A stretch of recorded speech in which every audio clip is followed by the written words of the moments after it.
আসসালামু আলাইকুম। আজকের রেসিপি মুরগির মাংস দিয়ে লাউ রান্না।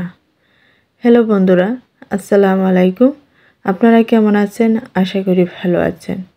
আমি আলহামদুলিল্লাহ ভালো আছি।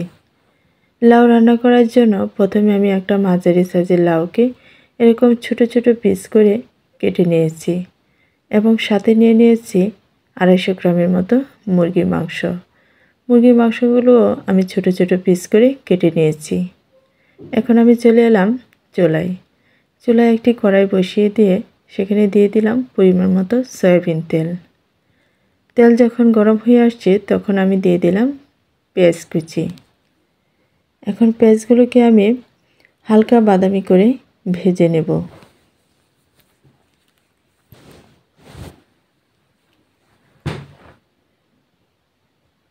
পেঁয়াজ ভাজা আমার প্রায় হয়ে গেছে। এখন এখানে আমি দিয়ে দিচ্ছি সামান্য পানি। মশলাটা কষানোর জন্য আমি এখানে পানিটা দিয়ে দিলাম। তারপর এখানে দিয়ে দিচ্ছি 1 চামচ মরিচের গুঁড়া, 1 চামচ হলুদের গুঁড়া, 1 চামচ ধনিয়ার গুঁড়া, 1 চামচ জিরার গুঁড়া এবং 1 চামচ আদা বাটা, 1 চামচ রসুন বাটা। সবশেষে দিয়ে দিলাম স্বাদ মতো লবণ। এখন সমস্ত উপকরণ আমি একসাথে ভালোভাবে নেড়েচেড়ে মিশিয়ে নিচ্ছি। এখন আমি মশলাটাকে কিছুক্ষণ কষিয়ে নেব। মশলা কষানো প্রায় শেষ। এ পর্যায়ে আমি দিয়ে দিলাম মুরগির মাংস। মুরগির মাংসও আমি মশলার সাথে ভালোভাবে নেড়েচেড়ে মিশিয়ে নিচ্ছি।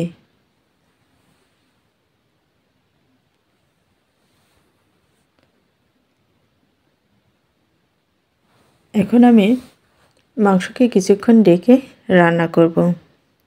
রান্নার এ পর্যায়ে আমি এখানে দিয়ে দিলাম গরম মশলা। গরম মশলাও একসাথে আমি সকল উপকরণের সাথে মিশিয়ে নিচ্ছি। আমি এখানে আরও কিছুক্ষণ রান্না করে নিলাম। রান্নার এ পর্যায়ে আমি এখন দিয়ে দিব আগে থেকে কেটে রাখা লাউ।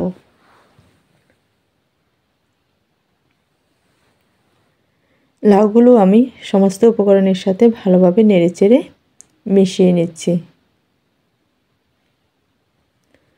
মিশিয়ে নেওয়ার পর্যায়ে আমি লাউগুলোকে কিছুক্ষণ রান্না করে নেব। রান্নার এ পর্যায়ে আমি দিয়ে দিলাম সামান্য পানি দিয়েছি কারণ লাউ থেকে একটা পানি উঠবে, সেই পানি দিয়েই রান্নাটা হয়ে যাবে। তো আমার লাউ রান্না প্রায় শেষ হয়ে গেছে। লাউটাও ভালোভাবে সিদ্ধ হয়ে গেছে।